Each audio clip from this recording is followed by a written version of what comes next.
Assalamualaikum warahmatullahi wabarakatuh.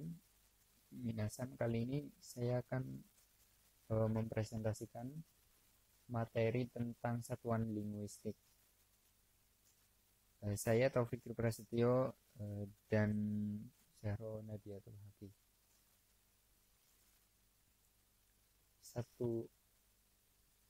Apabila kita sedang belajar ilmu linguistik dari bahasa manapun, pasti terdapat bagian yang disebut sebagai satuan bahasa, baik dalam bahasa Indonesia, bahasa Inggris, bahasa Jepang, dan bahasa lainnya. Satuan-satuan bahasa tersebut meliputi, atau satuan linguistik itu meliputi fonem, morfem, kata, frase, klausa, kalimat, dan wacana. Fonem sendiri adalah satuan bunyi bahasa terkecil yang fungsional atau dapat membedakan makna kata. Contohnya laba dan raba, fonem L dan R. Fonem dan huruf merupakan dua hal yang berbeda. Fonem adalah bunyi dari huruf untuk didengar, sedangkan huruf adalah lambang dari fonem untuk dilihat. Huruf abjad bahasa Indonesia ada 26 fonem bunyi huruf. Akan tetapi jumlah fonem bahasa Indonesia ternyata lebih banyak dari huruf karena beberapa huruf mempunyai lebih dari satu fonem. Ukuran untuk menentukan satu bunyi merupakan fonem atau bukan adalah dapat atau tidak bunyi itu membedakan makna. Selanjutnya ada morfem. Morfem adalah satuan terkecil dari sebuah kata yang memiliki makna atau pembeda makna. Untuk membuktikan morfem sebagai pembeda makna dapat dilakukan dengan menggabungkan morfem dengan kata yang mempunyai arti leksikal. Jika penggabungan menghasilkan makna baru, unsur yang digabungkan dengan dasar itu adalah morfem. Menurut bentuk dan maknanya, morfem ada dua macam, yaitu morfem bebas dan morfem terikat.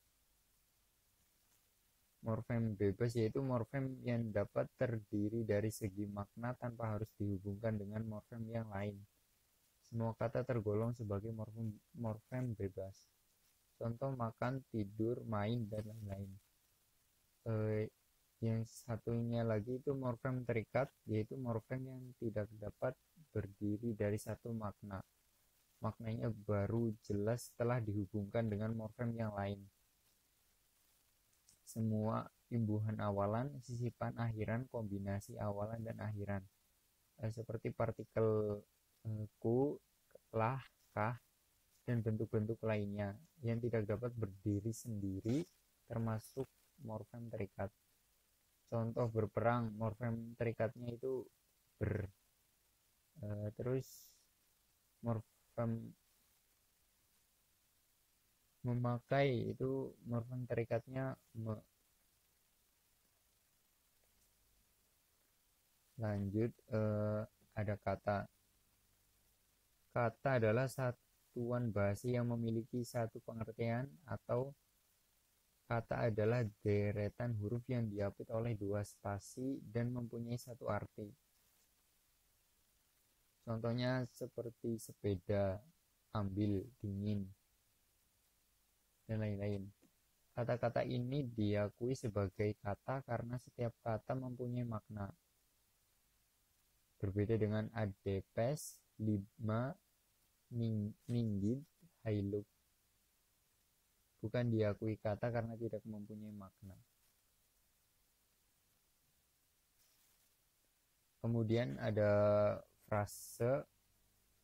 Frase sendiri adalah kelompok kata atau gabungan dua kata atau lebih yang tidak mengandung predikat dan belum membentuk klausa atau kalimat. Seperti langit biru, baju batik, penyakit yang sangat berbahaya.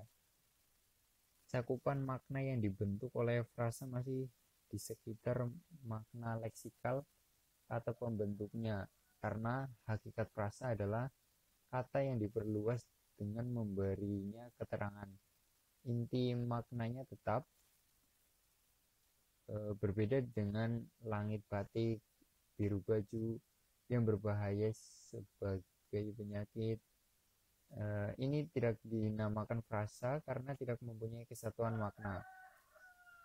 Susunan kata dalam frasa bersifat tegar, fix atau tidak tergoyahkan, dan tidak boleh dibalik seperti haus kekuasaan, siap tempur, bukan kekuasaan haus atau tempur siap.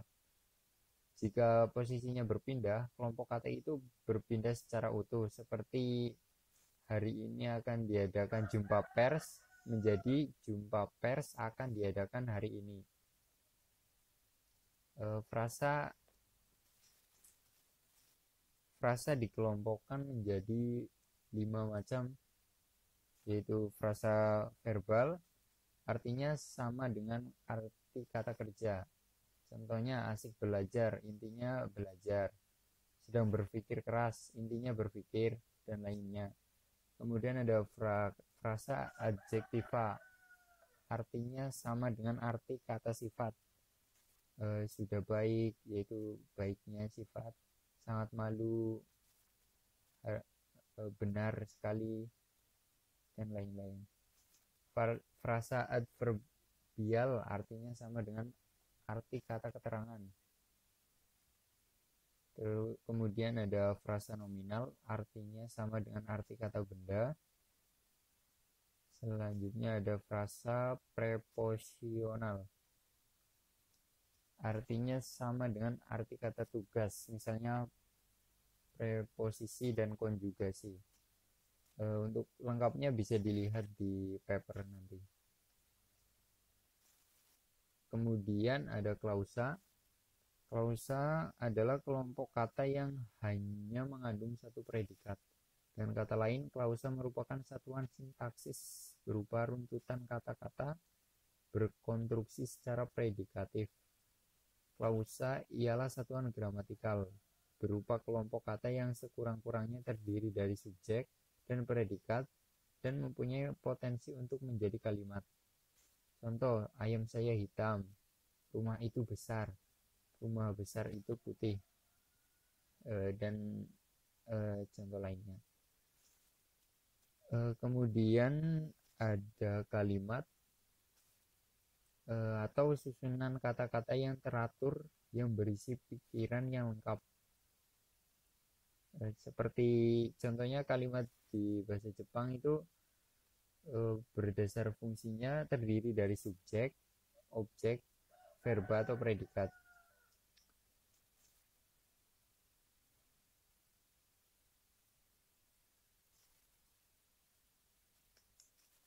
Kemudian ada wacana. Menurut Hashiuchi mendefinisikan bahwa sebuah wacana lebih besar dari kalimat. Wacana dapat pula disebut satuan bahasa yang lebih besar daripada kalimat, penggunaan bahasa, tuturan, dan teks. Sekian presentasi ini kami sampaikan. Mohon maaf bila ada kekurangan. Wabillahi taufiq wal hidayah. Wassalamualaikum warahmatullahi wabarakatuh.